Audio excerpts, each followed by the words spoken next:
భూమా అఖిలప్రియారెడ్డి అనే నేను శాసనసభ సభ్యురాలుగా ఎన్నికైనందున శాసనం ద్వారా నిర్మితమైన భారత రాజ్యాంగం పట్ల నిజమైన విశ్వాసం విధేయత చూపుతానని, భారతదేశ సార్వభౌమాధికారాన్ని సమగ్రతను కాపాడుతానని, నేను స్వీకరించబోయే కర్తవ్యాన్ని శ్రద్ధశక్తులతో నిర్వహిస్తానని దైవసాక్షిగా ప్రమాణం చేస్తున్నాను.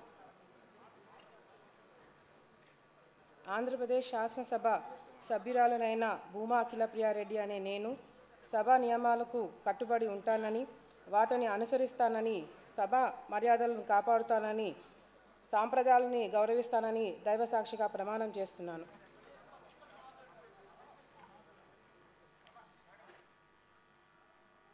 శ్రీమతి